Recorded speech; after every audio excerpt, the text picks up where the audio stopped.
It's the last call for Plastisol, competition barely. Come discuss the field with your host Christy and Jeremy. Have a drink, kick your feet up, watch the ink, and get ready for a motion. Notice hearing what you think. Shout out, Monarch color, Blue Ridge, they're the best. Core Kim hold it down like the automatic press.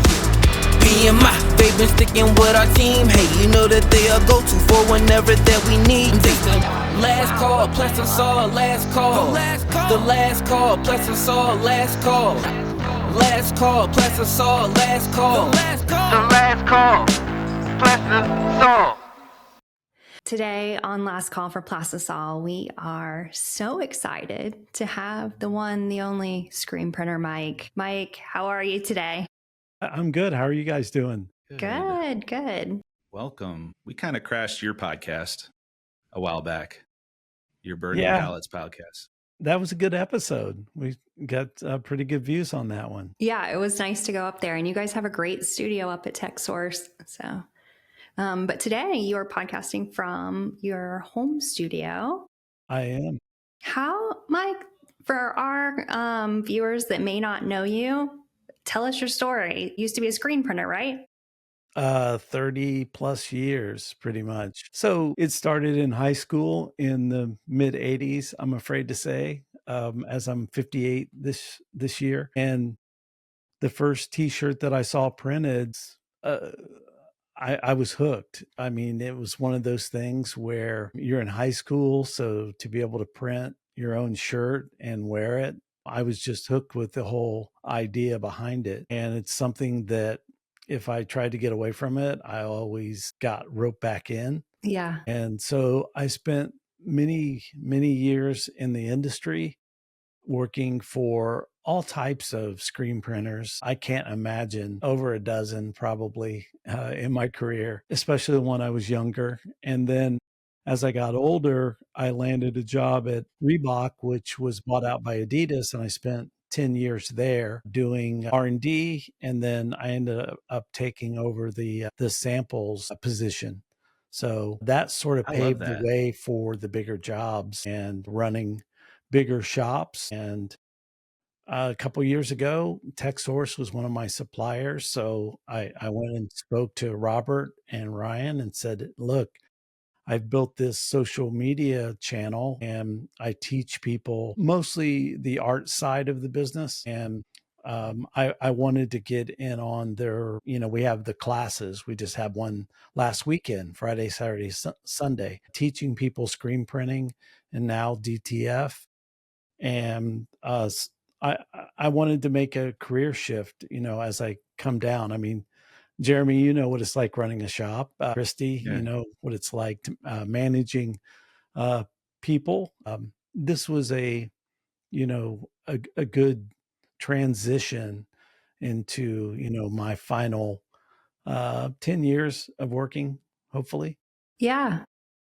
That's really exciting. So the one thing, did you know, Jeremy and I met at a TechSource screen printing class. That's how we became print buds, print homies. But one thing we did not learn in our screen printing class that we took 9 or 10 years ago was direct to film. So that's a new addition to your classes. Yeah, we have sort of like a one day to let people kind of see what it involves. And, that's been very successful. In other words, I got to tell you, January's already booked. Like every week of January, I'll be flying somewhere and installing a DTF machine. Crazy.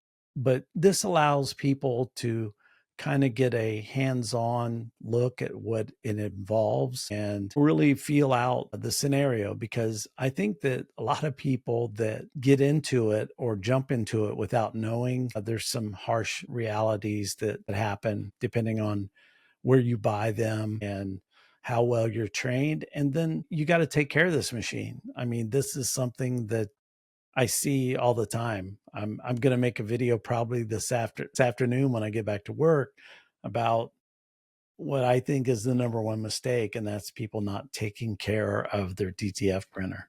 Yeah. I have some experience in that. Just I recently I've actually been talking with Mamaki about replacing my dampers because those things tend to go bad, and the heaters sometimes go bad. But I think the biggest thing that I run into is, I mean, your white ink management when we're doing that, and trying to get that. It's kind of hairy. It's like direct to garment as well. You got to keep the machine running. If it doesn't run, then things dry out and all of that good stuff. So even just basic maintenance on cleaning your print heads, cleaning your air, just basic cleanup will prevent those things. But that's a lot of that people don't understand that. And if they've never worked a digital printer before, like I fortunately was able to work with a decal printer, Mamaki as well. So I knew the system of it. But that was the biggest thing that tech told me too, is like, you have to keep it clean. You have to stay on top of your maintenance. And I think it's easy to hit print and then walk away when you're done and go, press your shirts or whatever and just ignore it. It's like a grill sometimes, Yeah. Anything that you don't take care of, it's going to eventually, you're going to go back to it the next time and you're going to go, oh my gosh, like what have I done, kind of thing. So I'm a little bit ignorant to the direct to film side of things because Jeremy runs our direct to film through his other business, Down South Digital. But what kind of maintenance needs to happen on these direct to film printers? It's mostly cleanup and then just the operation. I've, having one for several months now, I'm proud to say, knock on wood, because you never know. You're always crossing fingers when you fire it up to see if you get a good head check. But I've found that if my humidity in the room is 50%, man, that thing just loves that. This morning, I walked in, I turned the machine on, I turned on we have this white circulation pump that's only on during the startup phase. I run that for about 10 minutes and turn it off. And then I do one clean, which is just a push of the button. And then I do a test to see what the heads look like. And in this 50%, first time, boom, I've been getting clean head checks. And then so I'll print some transfers, just samples and that kind of stuff, because we're not really a production shop. But when I'm done, then I slide the heads over and I clean underneath the head plate and I wipe my capping stations down and I fill it with distilled water and I bring it back over and I shut the machine off. And just those simple things it's got it running good. And you cross your fingers on holidays like Thanksgiving. Yeah.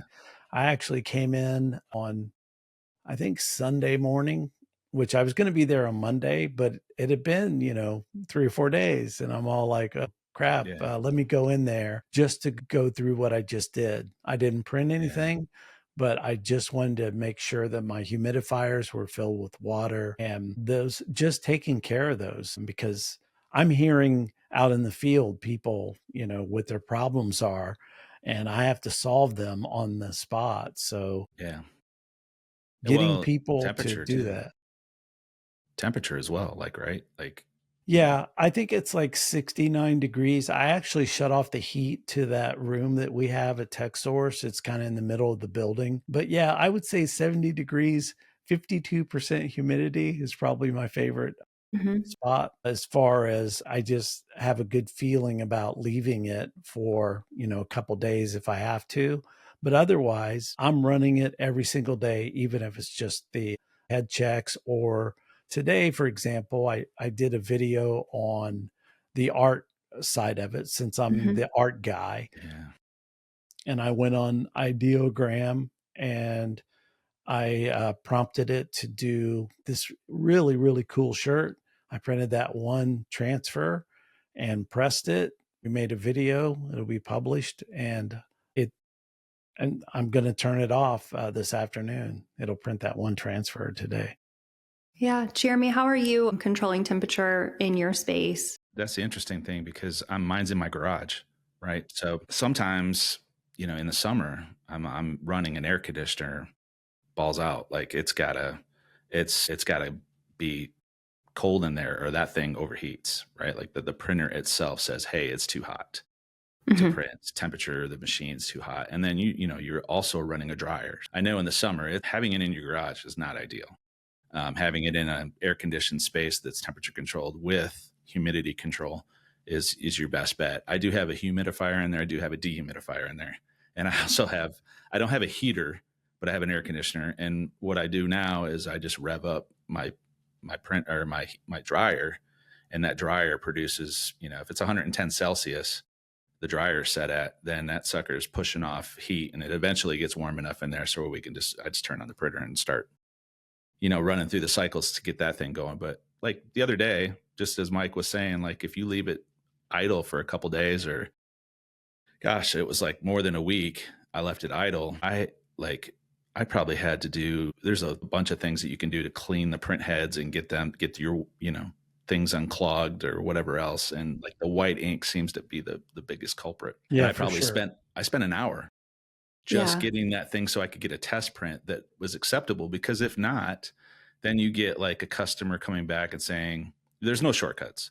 You get a customer coming back and saying, hey, I'm having problems with this pressing. Hey, the white seems to not be as opaque as it was before. It seems to be lighter.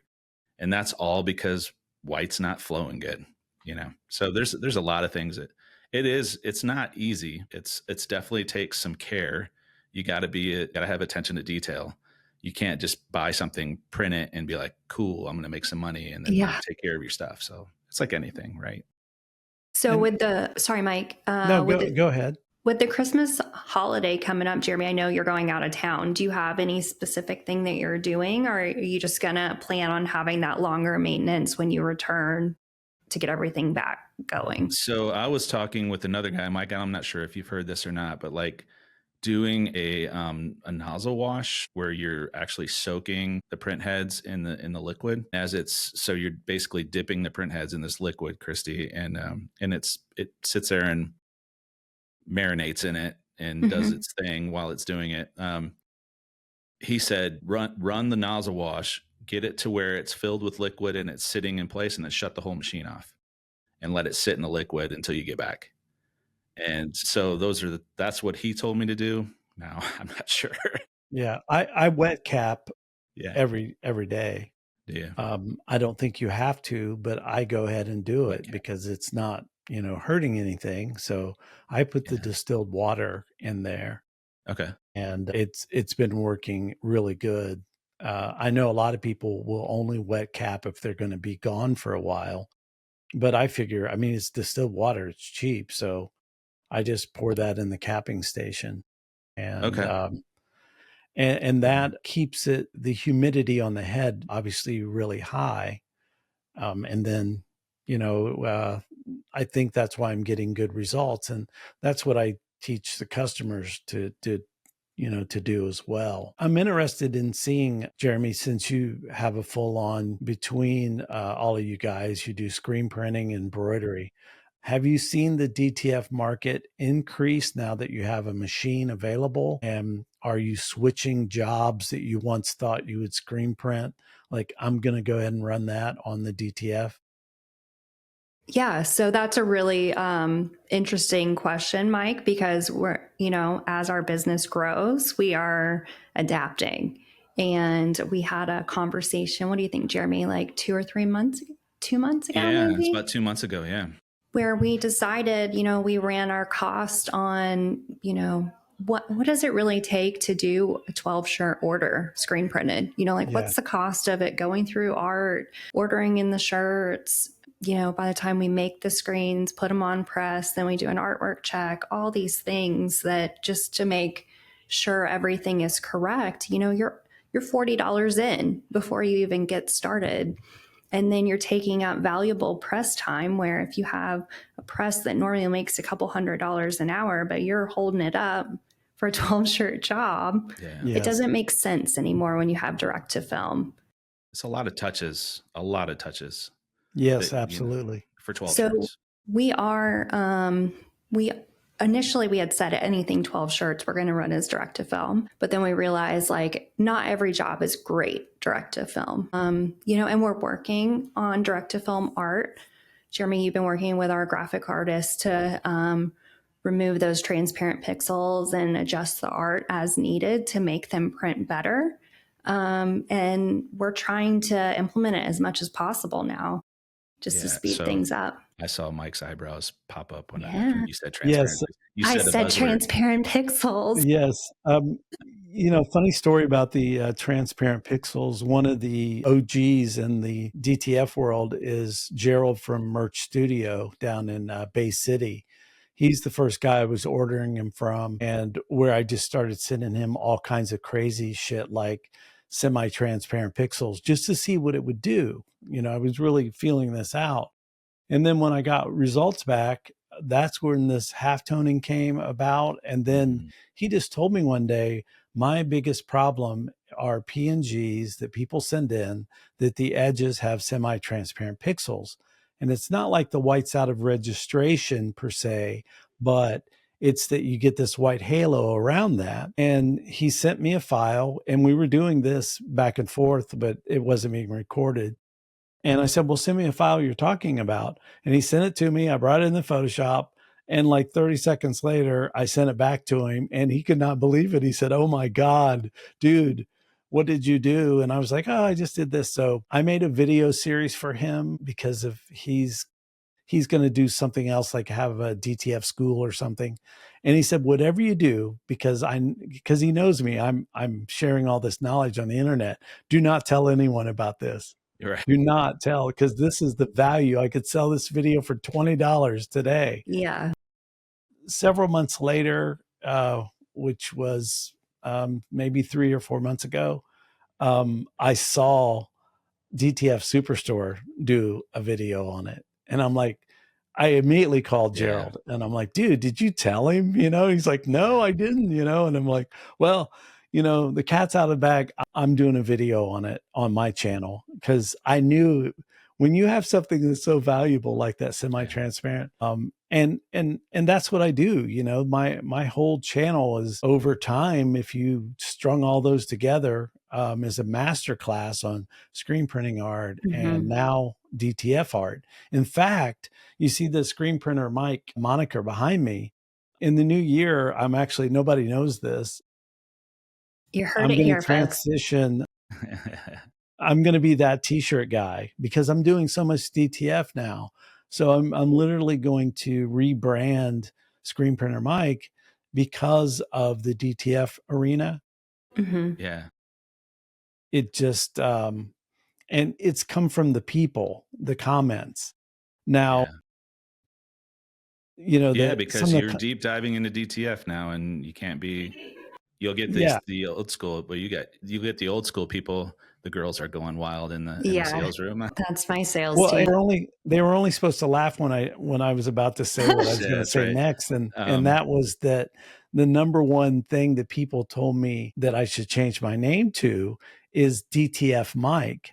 And I'm like, no, because that wouldn't go over good with the wife, or the non-printers would not understand DTF Mike. So I'm going to be that t-shirt guy. Well, that t-shirt dude. T-shirt dude.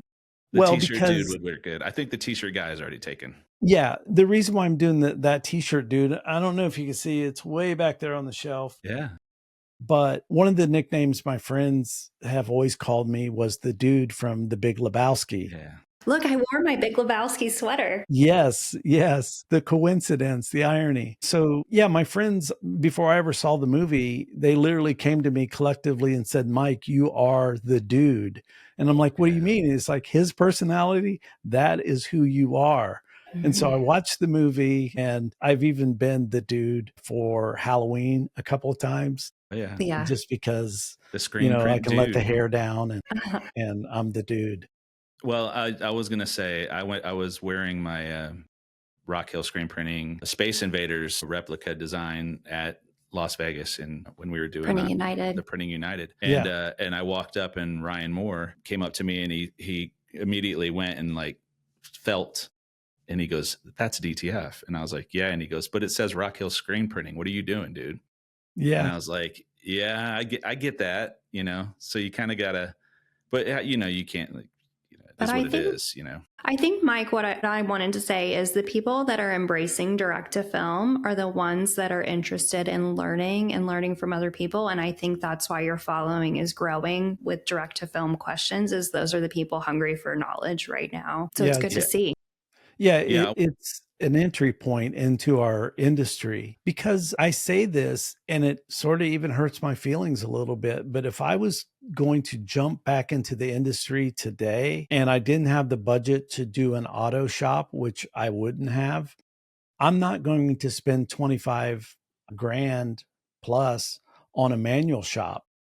I'm going to get into DTF. I'm going to get into doing high level hats with leather patch, and then I'm going to find a a screen printer, an auto shop, to do the larger jobs that I reel in.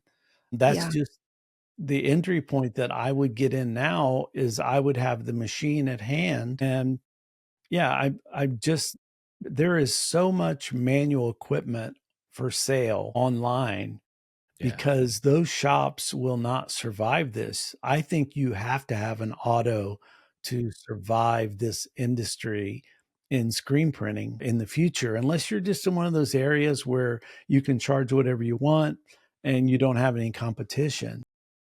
Yeah. Yeah, it's advice I gave to a guy that's in Greenville, and he had just sold a he's an entrepreneur. He was inventing stuff. He had a hat bender thing that he had patented, and you know, was really like pushing that, and he was selling that, and then he was like, "Oh, I'm screen printing t-shirts too, and I got this." And he calls me, he goes, "Dude, I just got an offer to buy the hat thing from me."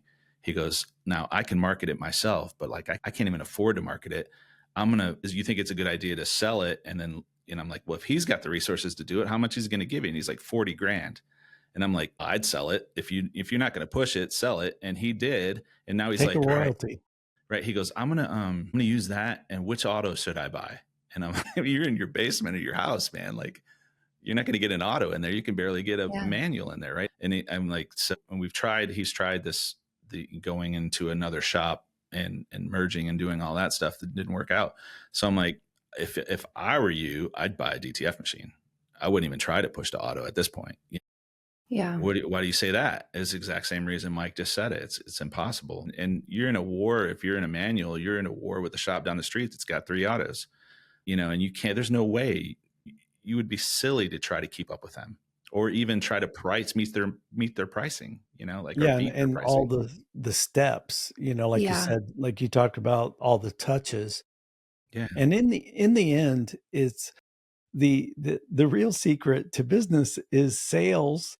So that drives everything. Sales solves all problems. I mean, if you've got the sales, then you can figure out, how to get those done if you're resourceful.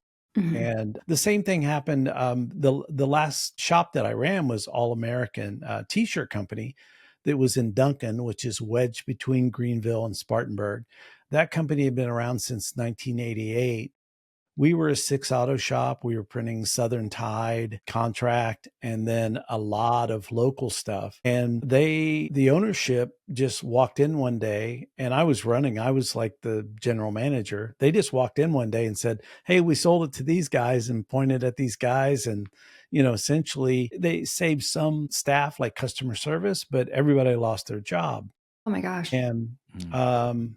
I had already been talking to Robert and Ryan.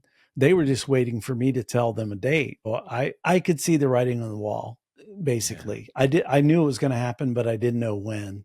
Mhm.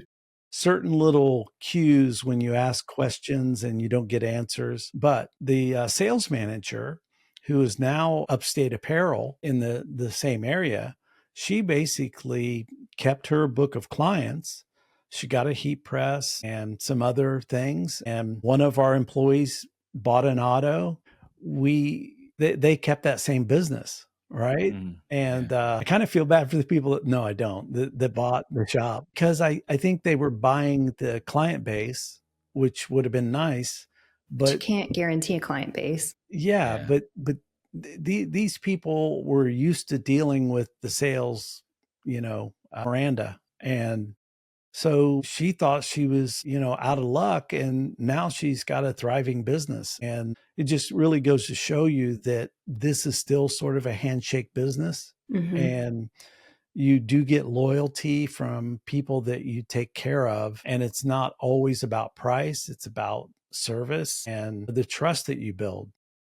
And so that is always the number one thing to me in this business is, can you sell it? And if you guys been in business collectively for a long time, so you have customers that go way, way back. And one of the things that I used to look at the end of the year was all of the sales from the top on down. And that bottom 30%, those are the people that I essentially fired, customers. And then I looked at the top 5 or 10, and I focused all of my energy on getting more people like them. Yeah. And that was successful for you to do that? Yeah, absolutely. Absolutely. It just, and then, like I said, just being out in the public, talking and social media, and just anytime I was anywhere, people knew that I was in this business because I always brought up t-shirts. I'm still excited to this very day. Literally, got it. My favorite DTF shirt. I just did it today. I'm going to show it to you. Is it the Bob Dylan one? No, I'm wearing Bob right now. Yeah, I saw your video on him. Yeah, I did a Post Malone one that was pretty cool. Yeah, I like that one too. So I went on Ideogram, and which is AI, free account, made an image, did my DTF halftoning magic, and let's see if I can get this. Wow, dude, it looks good. That's amazing. Yeah, and it's so super soft. It's just incredibly soft. I'm kind of hooked on rock stars these days, like all my old rock stars. But this thing, the video will be out later today. But to be able to just know right that sweet spot on the halftoning and understanding that the art is a part of the shirt is a part of the art, this thing is just super, super soft. And so So let's talk about that for a second, because I think that there's like we just got together as a company and explained to, like, the girls in sales about what the possibilities are for DTF. And then showed them examples, and we've got samples up in the shop of here's screen printed, here's DTF, here's solid. Well, I don't know. Do we have a solid DTF versus a half tone DTF? Yeah. So, but then you run into this thing where somebody still gives you a stop sign and it's on 4 different colored shirts, and so they're like, well, I thought you could make it soft, and it's not. None of it always works. Like, not everything works for the half toning side of things. And it's so what's your thoughts? Like, what would you say? Like, what are the possibilities to kind of explain to the sales team? How would you go approach that and basically say, hey, here's what you need to look for in a piece of art so that we can make sure that we can make it the best DTF possible, or else it's just not even worth it, kind of thing. Do you have any advice for that? Yeah. I mean, one thing too is I've played around a lot with my percentage of white inside Digital Factory. Okay. And then wash test those. So even the designs that are kind of bulky, they're not as bad.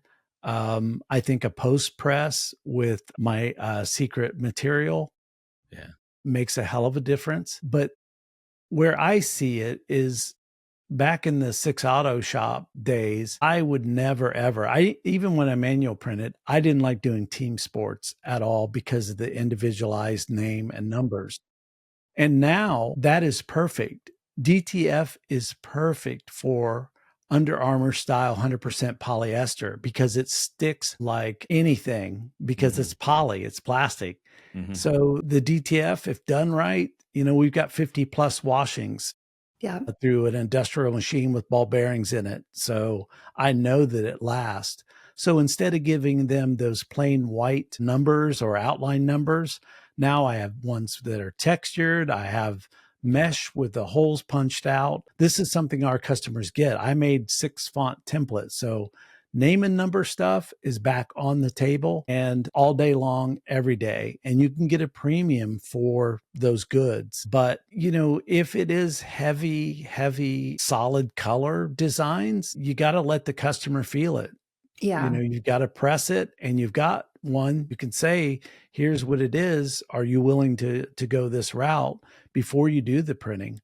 But talk about just the versatility, stuff like I just did there for retail. So go find people that want to sell this kind of stuff retail, right? Go find those customers. The best screen printing customer or garment embellishment customer in the world is someone who is selling shirts. I mean, Yeah. because they just generate more sales. So the better the shirt you give them and the more different ideas, then the more they'll sell. And that's something I learned big time at All American was if I just kept pumping ideas to people that were selling shirts, I mean, one customer in particular, they doubled their sales. They were doing like 100,000 with us a year. So find customers that are doing that. But DTF's going to work for even the smaller family-owned restaurants. I don't think they really care that much. I think screen printers care more about it, what it feels like, than what the public feels. Yeah. And so I would agree with that. And just Yeah. having the samples in the showroom to show people, it knock really helps. down the white. Knock down the white. down And because that's your underbase too. Yeah, it's your underbase. And especially on black, my white under black is sometimes 20%. Okay. And then, usually 40 or 50% of white, unless I need it to block out, poly. Yeah. So, but which, I mean, becomes an issue because you're sublimating on a red, if you do a red shirt, poly shirt, and you got it. yeah. And I'm experimenting with some new stuff right now that I think the industry is going to change. It's a powder that helps block the sublimation. Okay. So I'm really excited about that. It's nothing we're ready to roll out. We're very careful about that, but I still do a lot of R&D. But the main thing is that it's that small quantity that you can get away with. So more businesses are open to do full color. And then on the design side too, is you can show them stuff like this shirt. We're like, hey, if we make you a design that uses the color of the shirt, then we can make this a lot softer as well for retail opportunities. Yeah. I think the hardest part with that is just the different colored shirts, Yeah. Well, you can do that. If some of that design color is in the shirt color, then, like if I have an aqua design and it's an aqua shirt, then I knock out the aqua out of that, do a color. Just more artwork. Yeah.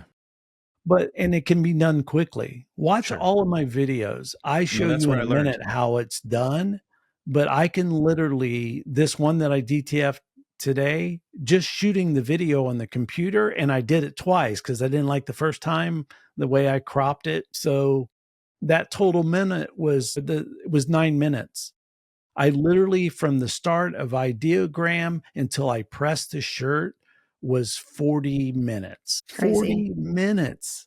Now you can't even think about that. So I think there's a whole generation or a whole new group of customers out there that will embrace this if they know that you have it available for them.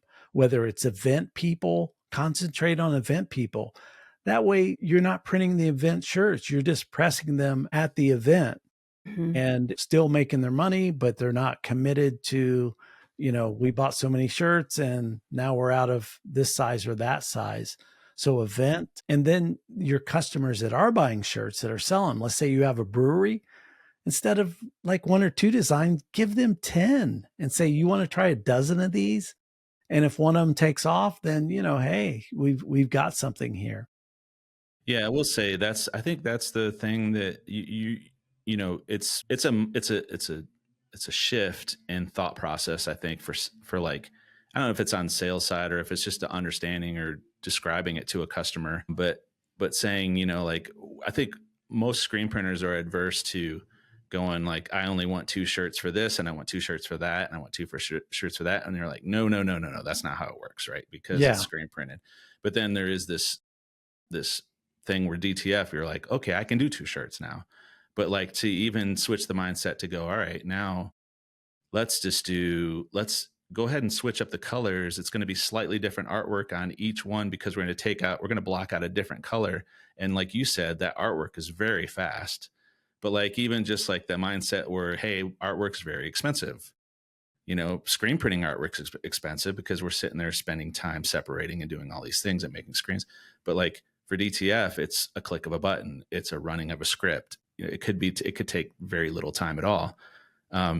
That's a plethora of like different approaches that you could take in sales to try to get to that outcome that the customer ultimately wants, which is what we're in the business of doing, is pleasing customers. Yes. But it's also, it seems like it's a lot, but understanding and watching your videos, which that's how we've learned to do it, is through Screen Printer Mike's, TikTok. I feel good. The red is on my face from the light and from yeah. So we learned that, humble. and I pass those videos to my artist all the time, and he's learning. So he's thriving on learning. But Christy, what's your thoughts about like that concept? So what really struck me in this conversation is that also, we are competing with all these people that can do direct to film now. They can just buy the direct to film and heat press at home. So like our mindset as owners also has to shift to what is the best thing that's also the most cost effective for our business to produce.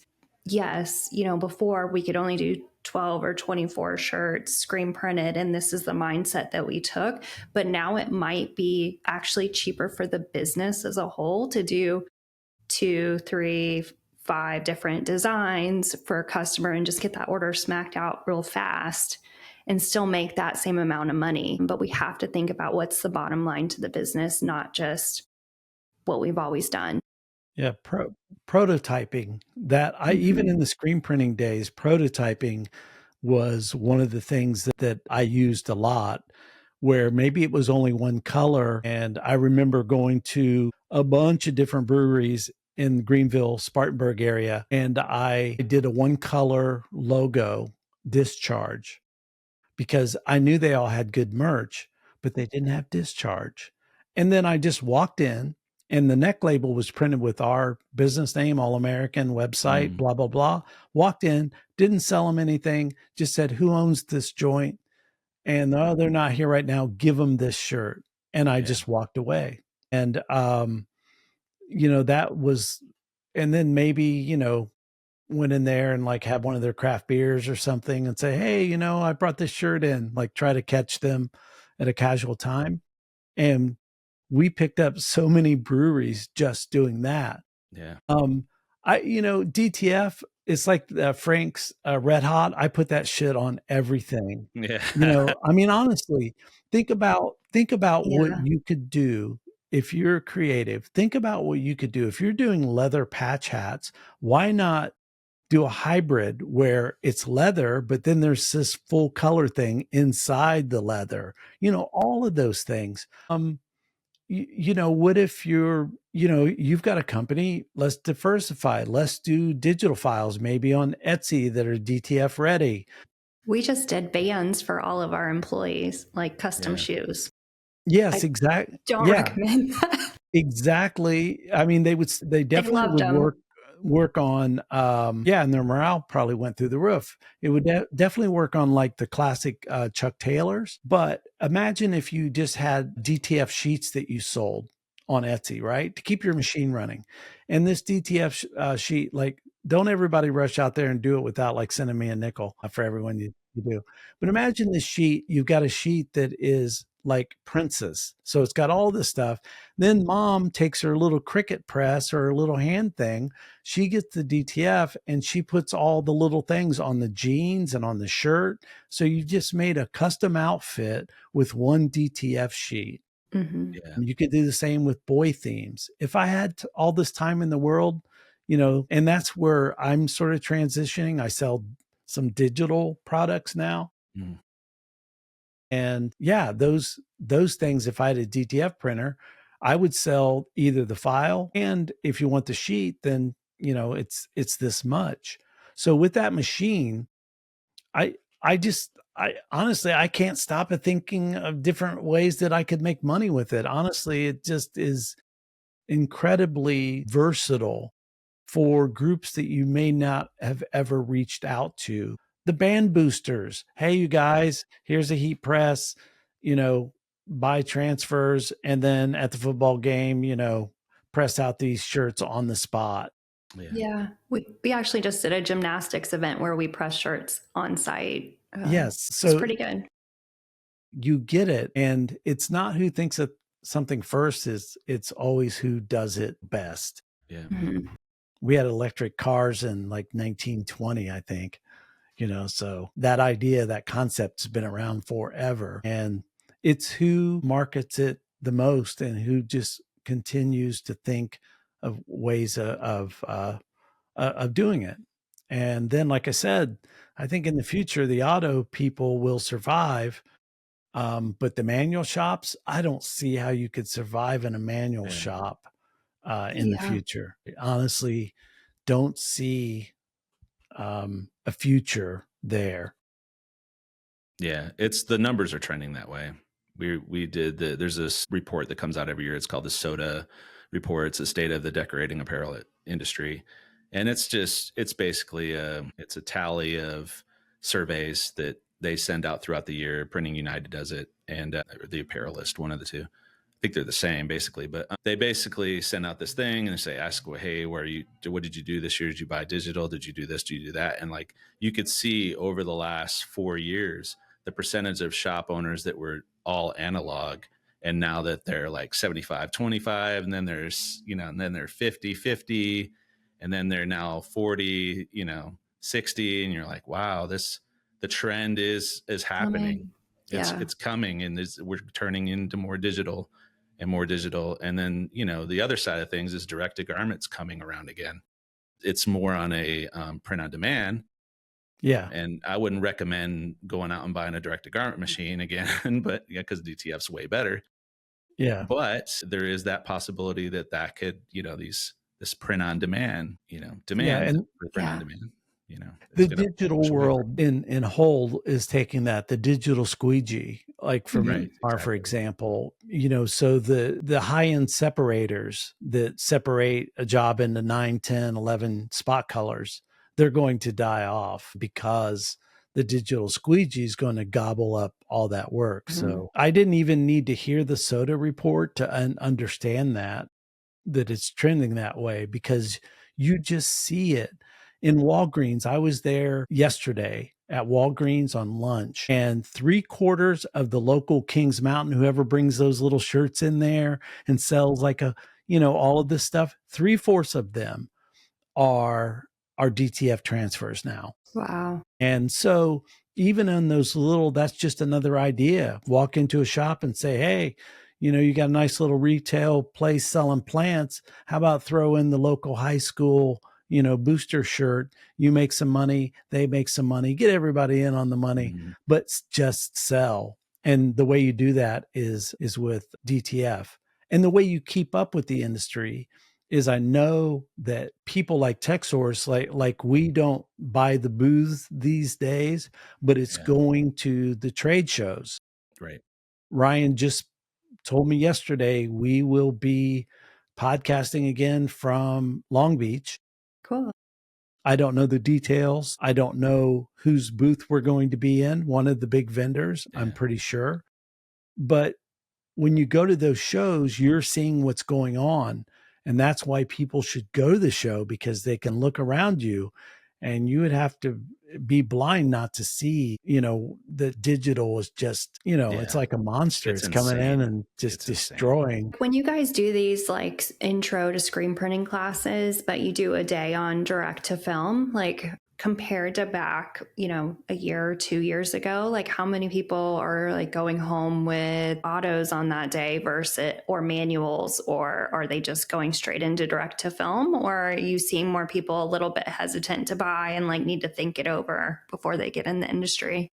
Well, they're actually separate classes. Like the Okay. DTF one, for example, is just a 1 day, and it's really just, and it's not even a full day. It's just like, come in, we're going to show you how this thing works. We're going to let you feel it. We're going to let you press some. And that immediately got people buying them. Funny story. He's probably not going to see this, but one of the guys in one of the DTF classes, he went and bought from a competitor. And I'm not going to throw him under the bus. That's not the way we need to do this.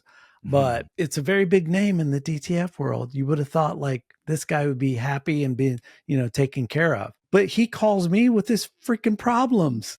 It's doing this, it's doing that. What do you think about this? The film's bad, blah, blah, blah. And, I felt bad for the guy. I suggested that he buy some of our film if he was having, that much trouble. But it motivated him to buy, right? But he didn't get the support, and that's key. So the answer is the 3-day screen printing class is I showed him the machine. We walked by when I was doing, but basically you get about a half a day of art, just enough to know, just to confuse the hell out of you. But we do sell an art course online that's pretty cheap, that was made by yours truly. It's like 23 videos, how to separate. I don't teach you how to design, but how to get it to the press. And then we do 3 different jobs where they have to reclaim. You guys took the thing before. So, and the only one, I don't know if you guys did the turtle process job. We still do that. And I'm probably going to bring a different process job in there. That's kind of like to wow people at the end, but most screen printers don't ever print 4-color process. Most are, printing 2, 3-color jobs, but this week. Yeah. Well, so here's the thing. It's laughing because it was a nightmare. Yeah, it's a nightmare. So you should have called me up. I could have helped. The interesting thing is that, and this is where we ran into a problem, Mike. And this is a good thing to just quickly discuss. The artwork came in, it was done RGB. Like I could see that it was RGB because why? Because it has teal in it. And it has these different colors that I know that I can't get. It'll go away in CMYK. It's just greens tend to go away. Some of the dark greens don't because you can fake it, right? Like you can do the cyan yellow next to each other. It looks green. But this had like a bright teal. Right? And I'm like, yeah, as soon as you convert that to CMYK, it's gone. I can't get it back in DTF. Like, I'll print it at DTF. The girls like, it looks like crap. And I tried different color variations. We tried everything that we could do to get it to switch to actually show up to you. I could send it to you. You could try it. I would love challenge. Yeah, I would love to try it. I would love to try it. So then I was like, it's got a lot of smoke in there too. So you've got a lot of transparent pixels. Well, as soon as I hit my transparent pixel command, that smoke just deteriorates, right? Now, when you said your transparent pixel command, I just scripted what you put. I just took yours and made it a script. No, you can't do that, man. Yeah, I can do it all the way up to. I can script it all the way up to where I bend where I can mess around with it. Okay, yeah. You can do that too. I learned about threshold this week too. Yeah, and I showed her threshold this week, but I did it so that I could show that, hey, it doesn't matter how much, like if you start to, and you'll see when I show you the artwork, you'll see it. Yeah. But then like we screen printed it. Well, we screen printed it in CMYK and it didn't match the artwork proof because it was RGB, right? And so then they didn't like that either. So we were like, all right, let's go back. They finally sent us the right artwork in CMYK. Then it matched perfectly. Like, we got it. But it was like an exercise in like, why are we taking on CMYK? We disappoint a lot of customers when we do CMYK. It's very volatile. CMYK is super volatile. Only ever use it for really bright colors. It doesn't work well with like earth tones, for example, but it's something super bright and colorful. And then if you got to hit a color just right, we did one for White Rabbit in Greenville, and they had a particular color that, I just busted that out and printed that. And it was like a skin tone, like a white person skin tone, like this, peach. And you just can't get that in process. So I would have flipped it to, like a spot separation versus CMYK. There's very that's what we were few discussing. that I want to do that in CMYK. It's the image, you almost have to pick the image and say, yes, this will work in CMYK. Whereas spot separation, you can go ahead and choose that color and understand like, hey, I'm using this Pantone color, for that. Now on the other side, I tell people for DTF, use the RGB, right? Because you're going to get but you have to temper the expectations. And like we always have to educate the customers and we tell them, hey, this is going to be converted, but I don't want them converting the file to CMYK. I want my RIP to do it because I built a color profile. And if you have a color profile, and I'm not sure how the Mamaki works, are you using some sort of digital factory with that? Yeah, What's it the is Digital RIP? Factory. It's Digital Factory 11. Okay, so did you color profile it or did Yes. Mamaki?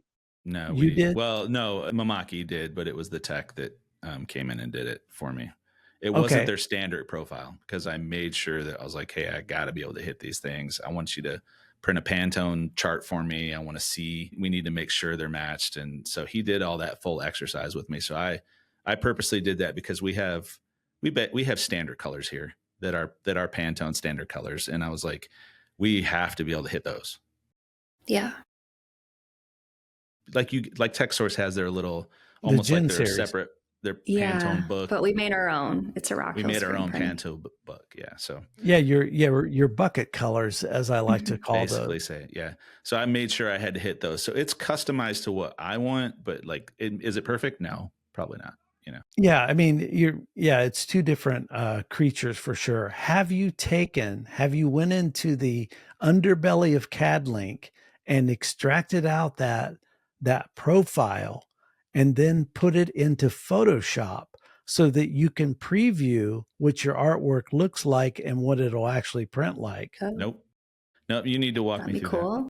What are Sounds you like on a we Mac? need to have a field trip. Yes. Yes.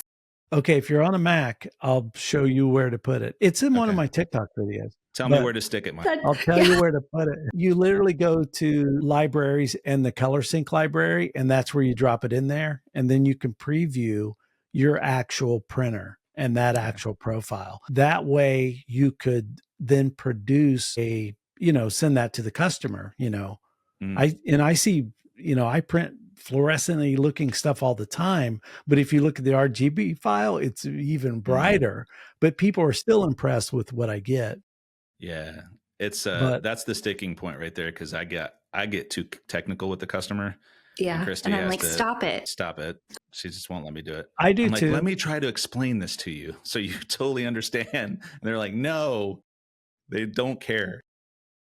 I get that a lot. There's some people that will not talk to me at work. They won't ask me the time because I will tell them how the clock works. Yeah. Yeah. Yeah. We go through that all the time. Well, Mike, I know we're hitting an hour. Yeah, we are hitting an hour here. When I said clock works, it hit an hour exactly. Yeah, I know. Yeah. But Mike, I do want to thank you. Yeah, I want to give you an opportunity, Mike, because you're on so many things. Your TikTok. I know you just recently went to Instagram, right? Yeah, I did last February. Okay. So I've been on there for a year, and now that TikTok may get banned. Yeah. But yeah, as of right now, Screen Printer Mike Still, you're going to find me. Just look for this ugly mug. You'll see it at least on my my picture there. I don't do so much on camera stuff, just all video, but I'd like to say I don't put the fluff. There's so many graphic people. If you watch the videos, they always do this crap where they do like, and then they point at the screen and then you see them and then they're like, no. All of that BS. Now it works. It works for keeping people's attention, but I just don't care. Yeah. I'm just going to give you bam, bam, bam. I'm just slaughtering you with the knowledge in the shortest amount of period of time. And that's me. I'm not going to play that game. Yeah. YouTube, I'm on all of them, and we'll probably expand out even more as these apps change. But for sure, if you're at the Long Beach show, tackle us. Are you guys going to the Long Beach show? We are No. not this year. We are going to Mexico. Mexico. Yes. Yeah. We're basically decided that instead of going to Long Beach, we're going to take the time to go on an owner's retreat and try to have a business plan. Because we're partners for the first time. This past year was our first full year of partnership. Yeah. And we're like, we didn't really, we had to see how it went. We had to see like how things were going. We moved. There's a lot of things involved in that. Life threw obstacles in there. We traveled a lot. So we were like, let's this year, instead of going to Long Beach, let's use that money and go to this owner's retreat, really prep before we go. And then let's get a lot of stuff taken care of and have some fun and really charge into 2025. And so that's what we're going to do instead. Well, be careful when you're south of the border there. Yeah. With your bottled water only. Yeah, that's right. Jeremy, you've never been to Mexico, right? I've been to Guatemala and El Salvador. Yeah. So I know let me tell you, Mike, while we still have you, when the travel agent sent me, Jill, and Jeremy the list of places we could choose from, Jeremy went on a deep dive to like YouTube videos on each resort, and we saw some things we did not want to see. Yeah. There was people having sex in the pool, and I was like, how does this make the video? Yeah. Like the main video for the resorts. Yeah. It's like, so they picked the wrong. This should be a fun time. Yeah. So catch up with us at Long Beach, and remember, I still do great videos like this one today on the TechSource website. A lot of that is about more like screen printing, but in 2025, more of my art is going to go on there as our customers need that. DTF will be the theme for me. I'm trying to bring in a DTF UV machine early 2025. When you get that, let me know. Yeah. Yeah, we're already in the works of it, but I have to be sure that I can answer all the questions when you have problems. But that'll be our next thing because, why not make kick-ass DTF stickers in your shop as well? So that's where we're looking for TechSource in 2025. Awesome. Well, thank you so much, Mike, for being on the show. Thanks for having me. Thank you. And we'll see you next time. Cheers, everybody. Guys. Cheers. Yeah.